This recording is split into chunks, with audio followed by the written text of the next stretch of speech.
واضح ہم نے نہیں دیکھا کہ کوئی ریلیف آیا عوام کے لیے، کیونکہ اس کا مقصد یہی تھا کہ ہم کانسٹیٹیوشنل کیسز کو الگ پہ رکھیں اور عوام کے جو کیسز ہیں جو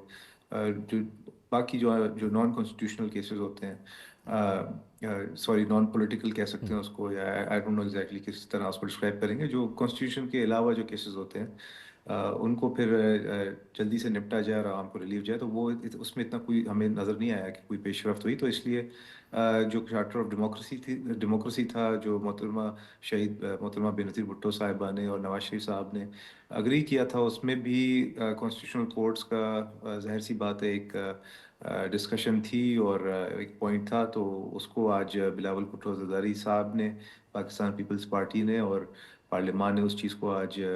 یقینی بنایا، اور آئی تھنک آنے والے سالوں میں یہ چیز ثابت ہوگی کہ یہ جمہوریت کے لیے، پاکستان کی عوام کے لیے، جوڈیشری کے لیے یہ بہت ایک اچھا اقدام ہے. اس کے بعد جو ڈسکشن کی جا رہی ہے وہ جو پریزیڈینشیل امیونٹی ہے اس کے اوپر کی جا رہی ہے، وہ بھی دیکھیں کوئی پہلی بات کوئی انوکھی بات نہیں ہے، اور اس کو ٹائی کیا جا رہا ہے کہ پیپلز پارٹی نے اس پہ شاید کوئی ڈیل کیا ہے اور انشور کیا ہے. ایسی بات نہیں ہے. پیپلز پارٹی کا پریزیڈنٹ آج ہے، کل تک عارف الوی صاحب تھے، وہ بھی انجوائے کریں گے پریزیڈینشیل امیونٹی. اس سے پہلے بھی جو پریزیڈنٹ صاحبان رہے ہیں وہ بھی انجوائے کریں گے، اور آنے والے بھی تاحیات جب تک پاکستان ہے تو کتنے آئیں گے، شاید کل نون لیگ کا ہے، اس کے بعد شاید کسی اور پارٹی کا ہے، تو وہ سب اس چیز کا فائدہ اٹھائیں گے. اور یہ پوری دنیا میں ہم دیکھتے ہیں، امریکہ میں بھی یہ چیز ہے. امریکہ میں ہم نے آج تک نہیں سنا کہ حالانکہ وہ کتنا ایک ڈیموکریٹک سوسائٹی مانا جاتا ہے اور ایک پروگریسو سوسائٹی مانا جاتا ہے، مگر پھر بھی وہاں پہ کبھی بھی سوالیہ نشان نہیں اٹھایا گیا کہ امریکہ کے پریزیڈنٹ کو پریزیڈینشیل امیونٹی کیوں ملتی ہے. تو پاکستان کے اندر بھی اگر یہ چیز آ گئی تو کسی کو آئی تھنک اس پہ اتنا اس کو کنٹروورشل نہیں بنانا چاہیے. اب ظاہر سی بات ہے جو اپوزیشن ہے ان کا تو صرف پارلیمان میں رہنے کا صرف ایک ہی مقصد ہے، وہ شور شرابہ اور ڈیموکریسی کو ڈیریل کرنا. ان کی جو سیاست ہے وہ صرف ایک ہی پوائنٹ پہ ہے کہ ان کا جو سزا یافتہ بانی چیئرمین ہے، جس کو کورٹس نے ہی سزا دی ہے، اس کو کسی طرح کلین چٹ دے کے جیل سے رہا کیا جائے، تو ان کو تکلیف ہو رہی ہے. ان کا تو کام ہی شور شرابہ اور عوام کو گمراہ کرنا اور جو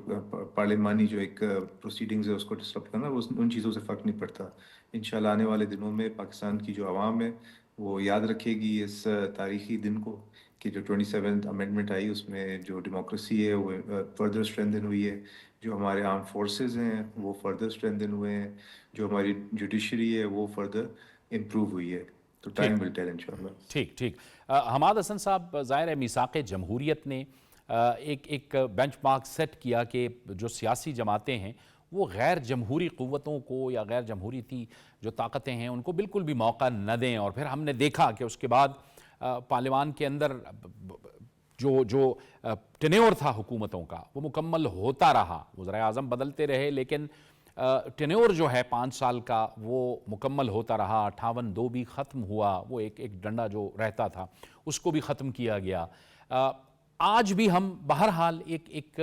آئینی، قانونی اور جمہوری جدوجہد سے گزر رہے ہیں. پارلیمان اپنے آپ کو اسرٹ کرنے کی کوشش کر رہا ہے. یہ ظاہر ہے پارلیمان کی حکمرانی ہوئی، لیکن ظاہر ہے جو حق ہے قانون سازوں کا وہ دراصل پارلیمان کا ہی ہے. دیکھیں جاوید، پارلیمان کو یہ حق تو حاصل ہے کہ وہ کوئی بھی ترمیم لا سکتی ہے، اس کو پاس کرے تو وہ قانون کا حصہ بنے گا. لیکن پارلیمان کے اندر تو سیاسی جماعتیں ہی ہوتی ہے، کوئی اور تو نہیں آتا. سیاسی جماعتیں نظریات سے جنم لیتی ہیں، جدوجہد سے جنم لیتی ہیں، تو ان کی جدوجہد، ان کے نظریات، ان کی بنیاد، اسی بنیاد پر عوام ان کے ساتھ ہوتے ہیں. اور عوام اس لیے ہوتے ہیں تاکہ یہ سیاسی جماعتیں ان کے مفادات کا تحفظ کریں. مفادات میں عوام کے لیے فلاح و بہبود کے منصوبے بھی ہوتے ہیں، معیشت کی بہتری بھی ہوتی ہے، آئین و قانون کی سربلندی بھی ہوتی ہے. لیکن بدقسمتی سے ہماری سیاسی جماعتوں نے وہ کردار بہت کم سطح پر ادا کیا. یعنی جیسے کہ آپ نے بات کی میثاق جمہوریت کی، تو میثاق جمہوریت ایک بہت بڑا ایک طرح سے عمرانی معاہدہ تھا بے نظیر بھٹو مرحومہ اور نواز شریف صاحب کے درمیان. اور یہاں سے جمہوریت کی طرف ہم آگے بڑھنے لگے تھے، رفتہ رفتہ ہم آگے بڑھ رہے تھے. لیکن پھر کیا ہوتا ہے، پھر اچانک میدان میں عمران خان آ جاتے ہیں، گالم گلوچ اور سوشل میڈیا اور تضحیک اور دوسروں کو چور ڈاکو کا ایک طاقتور بیانیہ لے کر ناسمجھ اور شعور سے عاری طبقات ان کے ساتھ ہو جاتے ہیں، کم عمر نوجوان، اور وہ اسی دھارے میں بہہ جاتے ہیں، اور یہی سے ہمارا جمہوری سفر جو ہے وہ بری طرح متزلزل ہو جاتا ہے، اور پھر ہم ایک عشرے تک اس سے نہیں نکل پاتے۔ اب جو موجودہ منظرنامہ ہے، تو بحیثیت ایک صحافی یا لکھاری، دیکھیں ہمیں اس سے نکلنے میں ابھی دیر لگے گی۔ اس بیانیے نے جو 2011 میں اچانک نمودار ہوا تھا، حالانکہ 1996 میں پی ٹی آئی وجود میں آئی تھی، لیکن پتہ نہیں 15 سال تک یہ انقلابی کہاں تھے، عمران خان کا انقلاب کہاں تھا، یہ سارے جو ملک کو بہتر بنانے والے لوگ ہیں، جو آج یہ چورن بیچ رہے ہیں، یہ لوگ اس وقت کہاں تھے 15 سال تک۔ لیکن 2011 میں اچانک لاہور میں ایک جلسہ ہوتا ہے، اور پھر وہاں سے وہ ایک مقبولیت پکڑ لیتی ہے، تو یہ اچانک نمودار ہوئے۔ تو اس کا مطلب یہ ہے کہ یہ لوگ اس ٹریپ میں آ گئے تھے۔ اب وہ اتنی خوفناک لہر تھی کہ اس نے ہماری جمہوریت کی جڑیں کھوکھلی کر دی، ہمارے پارلیمان کو، ہمارے آئین و قانون کو، ہمارے پورے نظام کو تلپٹ کر کے رکھ دیا، برباد کر کے رکھ دیا۔ اب اس سے ہم فوری طور پر نہیں نکل سکتے، یہ محض جذباتی بات ہوگی، حقائق سے دور بات ہوگی کہ ہم فوری طور پر اس سے نکل پائیں گے۔ ہمیں وقت لگے گا، ہمیں